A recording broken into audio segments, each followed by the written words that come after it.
پیارے دوستو، ہمارے معلوماتی چینل کلاک پر خوش آمدید۔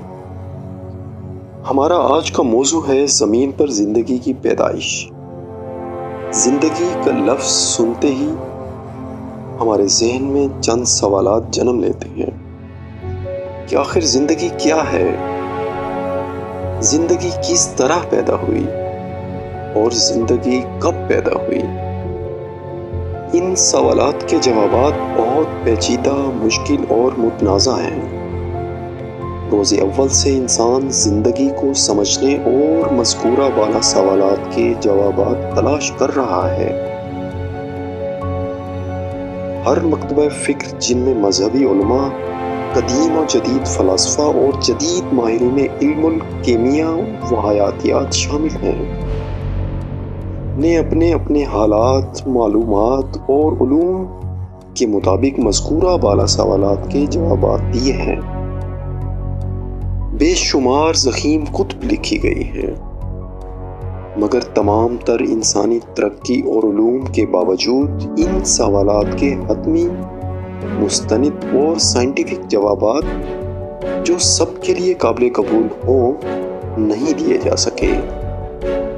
ہم بھی اس قابل نہیں ہیں کہ ان متنازع سوالات کا کوئی نیا اور بہتر جواب پیش کر سکیں، لہٰذا ہم ان کو چھیڑے بغیر اصل موضوع کی طرف بڑھتے ہیں۔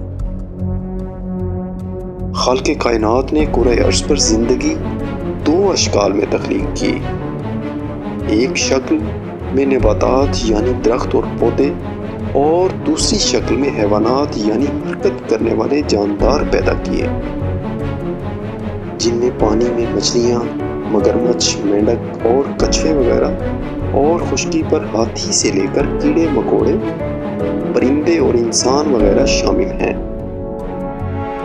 آج کرۂ ارض زندگی کی دونوں اقسام سے بھرپور ہے۔ زندگی میں عقل کا ظہور۔ اب ہم جانتے ہیں کہ ہماری زندگی میں عقل کا ظہور کیسے وجود میں آیا۔ خالق کائنات نے اپنا سب سے بہترین اور عظیم شاہکار عقل کے اظہار کے لیے حیوانات کو منتخب کیا اور نباتات کو یکسر نظر انداز کر دیا۔ حیوانات میں عقل کو ودیعت کرنے کے لیے خالق کائنات نے تمام اعصابی نظام زندگی رکھنے والے جانداروں کے سر میں کھوپڑی پیدا کر دی، جہاں وہ مادہ مغز پیدا ہوتا ہے جس میں عقل جنم لیتی ہے۔ چونکہ خالق کائنات کو یکسانیت پسند نہیں، لہٰذا اس نے عقل کی تقسیم میں درجہ بندی کر دی۔ کسی جاندار کی نسل کو کم عقل دی اور کسی کو زیادہ۔ سب سے بہتر، برتر اور اعلیٰ عقلی معیار عطا کرنے کے لیے اس نے اپنی محبوب، احسن اور افضل ترین تخلیق انسان کو منتخب کیا۔ ایسا کرنے کے لیے اس نے انسانی دماغ کا سائز بڑا کر دیا اور اس کی ساخت بہترین بنا دی۔ اب ہم اپنے اصل موضوع کی طرف بڑھتے ہیں، زمین پر زندگی کی پیدائش۔ عہد جدید کے ماہرین علم فلکیات کا خیال ہے کہ زمین تقریباً 5 ارب سال قبل سورج سے علیحدہ ہوئی۔ فاصلہ کے لحاظ سے زمین سورج سے تیسرے نمبر پر ہے، جو اپنے چاند کو لیے نظام شمسی کے دوسرے اراکین کی طرح سورج کے گرد 9 کروڑ 30 لاکھ میل کی دوری پر اپنے مدار میں گھوم رہی ہے۔ زمین ایک چھوٹا سا سیارہ ہے، اتنا چھوٹا کہ اگر ہم نظام شمسی سے باہر جا کر خلا کی وسعتوں میں سے اسے دیکھنا چاہیں تو شاید ہمیں یہ نظر بھی نہ آئے، مگر خصوصیات کے لحاظ سے زمین کائنات میں سب سے اہم، منفرد اور عجیب سیارہ ہے۔ پوری کائنات میں ابھی تک زمین سے ملتی جلتی خصوصیات کی حامل کوئی اور زمین دریافت نہیں ہوئی۔ زمین ایک خاص مدار اوربٹ میں گردش کر رہی ہے۔ یہ مدار سورج سے 9 کروڑ 30 لاکھ میل کے فاصلے پر ہے۔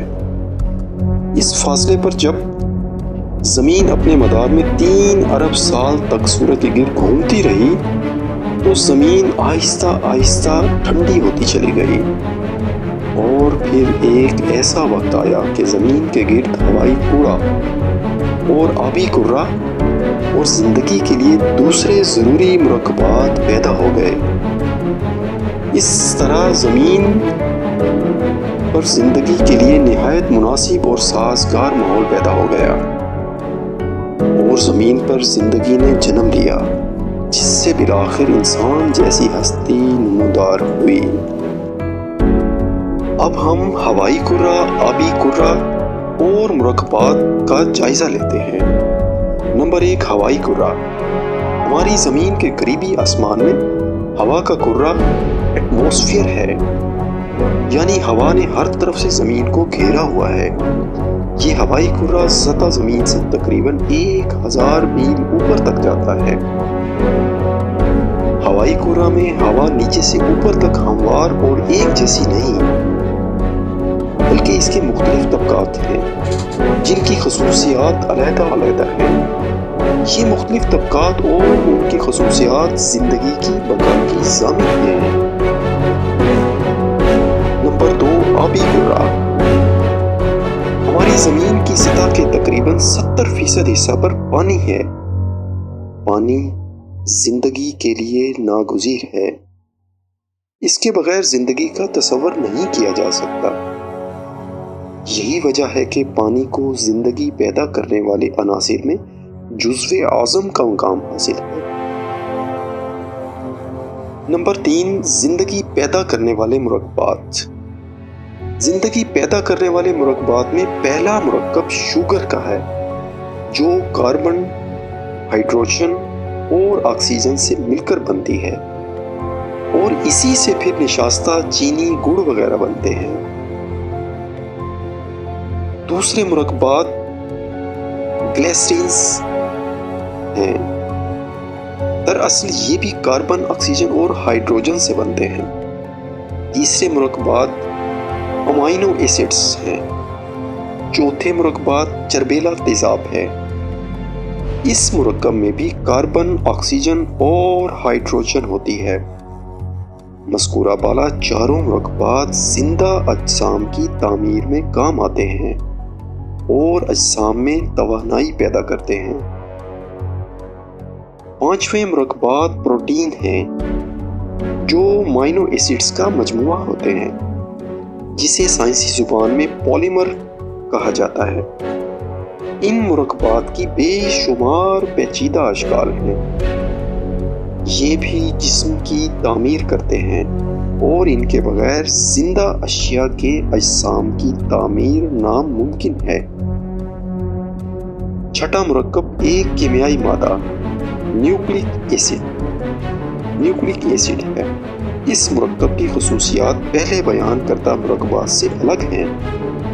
یہ مرکب نئی کیمیائی وضع بھی اختیار کر لیتا ہے اور اپنے تولید کے عمل کو جاری رکھ سکتا ہے، یعنی یہ اپنی قسم کے دیگر سالمات تیار کرتا ہے، جسے سیلف ڈپلیکیشن کہا جاتا ہے۔